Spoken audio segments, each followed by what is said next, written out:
Vous regardez toujours le Morning Call sur Africa News.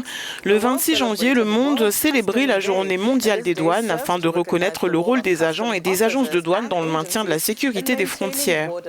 Dans le sillage de cette commémoration, un livre de réflexion sur la manière d'aborder les douanes à l'ère numérique a été publié à Rabat, au Maroc, par Larbi Belbachir, qui a plus de 40 ans d'expérience dans le domaine des douanes marocaines. Le livre analyse l'utilisation possible de l'intelligence artificielle, de la blockchain ou de la reconnaissance d'images pour fournir une aide à la décision dans la lutte contre le trafic de drogue et la cybercriminalité transfrontalière. Eh bien, Niacha, avant de commencer cette interview avec le Marocain Larbi Belbachir, rappelons que les douanes sénégalaises ont saisi lors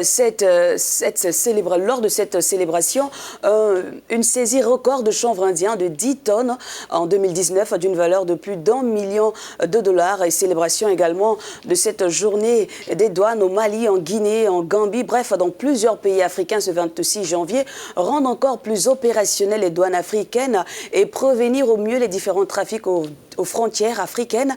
Et c'est ainsi le sujet principal du livre de notre invité de ce jour, une numérisation de nos douanes. L'auteur du livre, M. Larbi Belbachir, a été interviewé à Rabat au Maroc et il nous explique pourquoi il a décidé d'écrire ce livre. La problématique qui est soulevée aujourd'hui par le livre, c'est que les douanes avaient la surveillance de 3 espaces. Un espace maritime, un espace terrestre et les envois par la voie aérienne. Mais jusqu'à maintenant, ils n'avaient pas à surveiller le cyberespace. C'est une donnée qui vient de s'imposer maintenant, de s'inviter dans la mission des douanes. Les douanes se doivent de se moderniser. Et la technologie est une opportunité dans cette modernisation.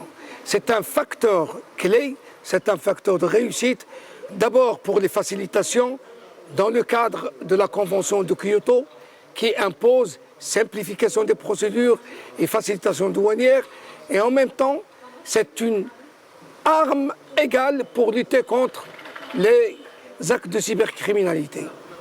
Où en sont les douanes africaines avec leur politique de modernisation? Écoutez sa réponse. Les douanes africaines, c'est comme le reste des douanes du monde. C'est la même communauté.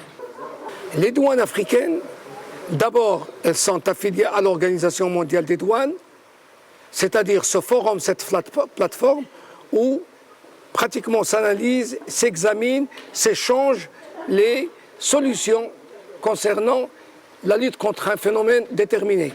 On avait commencé par s'organiser autour de l'OMD pour trouver des solutions à la lutte contre la contrebande, à la fraude commerciale, à la contrefaçon, au blanchiment de l'argent. Les douanes africaines, comme le reste des douanes du monde, peuvent et se doivent de se féliciter sur les avancées qu'elles ont enregistrées en matière de facilitation, en matière d'assouplissement et en matière de soutien à la compétitivité locale de leur pays. Je dirais peut-être pour certaines douanes qui ont déjà pris le pas et qui sont en train de se moderniser, d'abord sur le plan du droit. Je citerai le cas du Sénégal. Le cas du Sénégal qui est aujourd'hui peut-être en tête d'affiche de la lutte contre la cybercriminalité en dotant les agents des douanes de prérogatives très puissantes de police judiciaire.